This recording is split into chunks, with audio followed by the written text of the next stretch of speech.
सभी को सादर नमस्ते। सनातन वैदिक धर्म यूट्यूब चैनल में आप सभी का हार्दिक अभिनंदन। आइए मित्रों, विदुर नीति की इस स्वाध्याय की श्रृंखला में कक्षा संख्या 30 को पढ़ेंगे। हमारी 29 कक्षाएं हो चुकी हैं, आज 30वीं कक्षा को पढ़ेंगे। ठीक, तो चलिएगा, महात्मा विदुर क्या कहते हैं, कुछ उपदेश ग्रहण कर लेते हैं।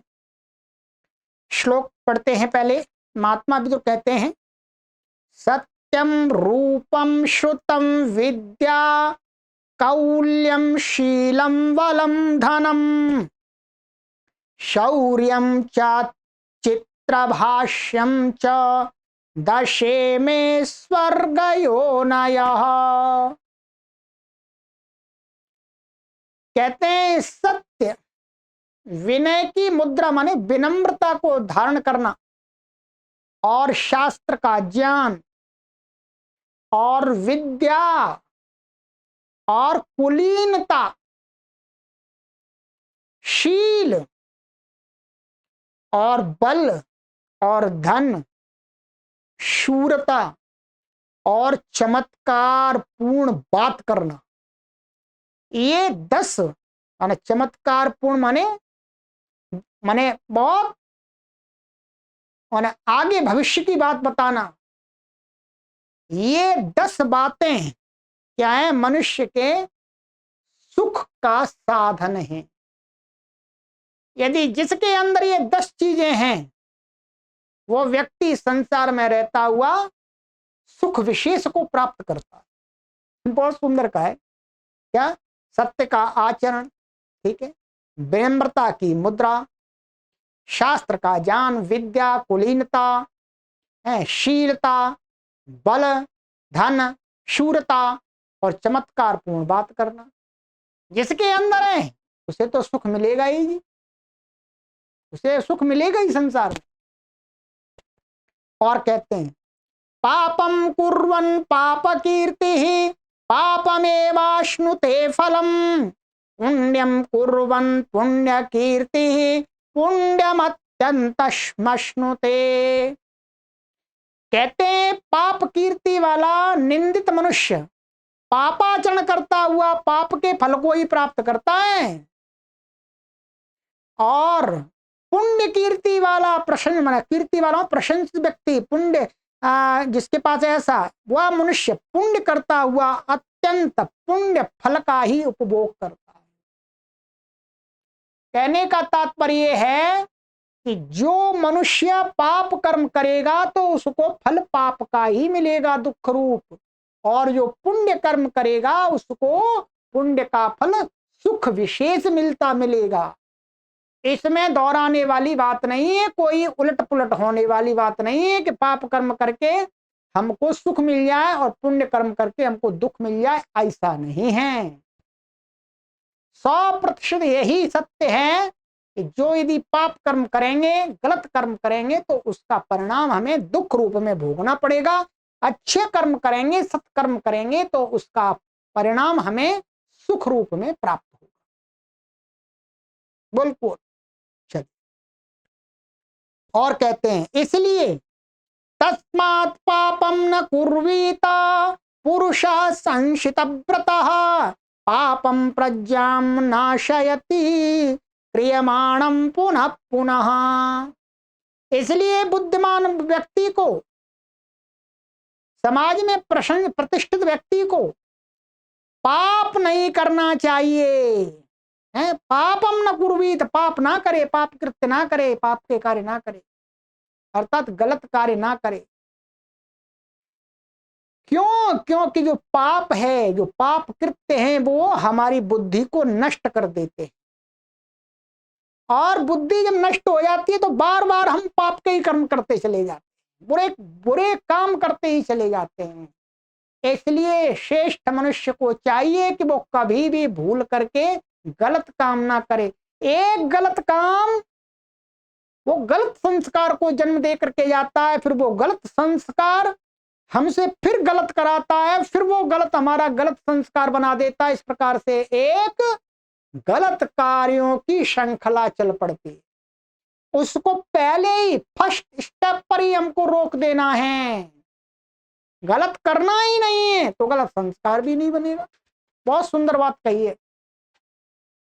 और कहते हैं नष्ट प्रज्ञा पापमेव नित्यमारभते नरः पुण्यम प्रज्ञां वर्धयति क्रियमाणं पुनः पुनः। कहते हैं जिसकी बुद्धि नष्ट हो जाती है वह मनुष्य सदा निरंतर पाप कृत्य ही करता रहता है।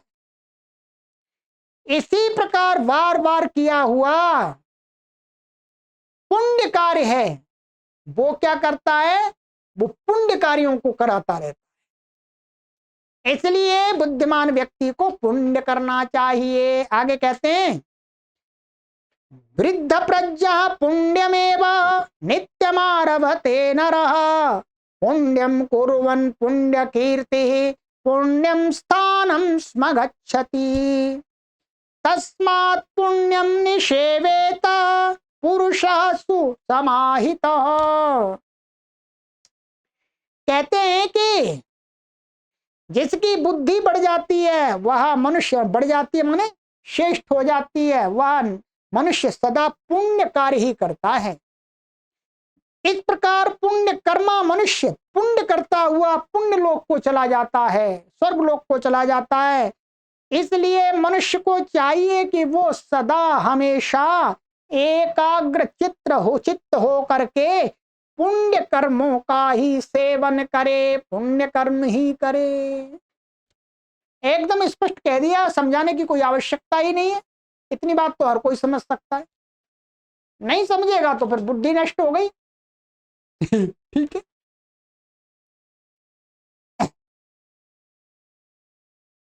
और कहते हैं असूय को दंड शूको निष्ठुरो वैर कृच्छठः सकृच्छ्रम महामहदाप्नोति न चिरात पापमाचरन्।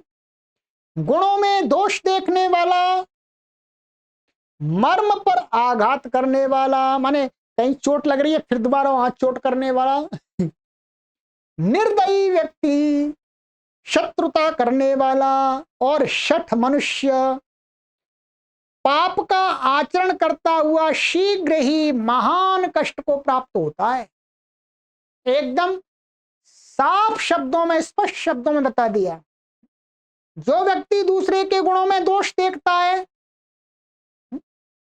और कहीं पर किसी को कष्ट है, कोई विपत्ति है तो और दोबारा विपत्ति लाता है, कोई उसके ऊपर विपत्ति, उस विपत्ति को बढ़ाता है, और कोई निर्दयी है और शत्रुता करने वाला, दुश्मनी करने वाला है, और शठ मनुष्य जो पाप का आचरण करता है वह शीघ्र ही महान कष्ट को प्राप्त होता है। स्वाभाविक है। जो ये उल्टे कार्य करेगा उसको तो दुख मिलना ही है, कष्ट मिलेगा ही, वो कैसे बच जाएगा। इसलिए हमें ये कार्य नहीं करने चाहिए, दूसरे के गुणों में दोष नहीं देखना चाहिए, इस आदत को सुधारना चाहिए। ये आदत प्राय करके बहुत लोगों में हुआ करती। ठीक है। और भी जो बताए हैं उनसे उनको दूर रखना चाहिए, उन बुराइयों को।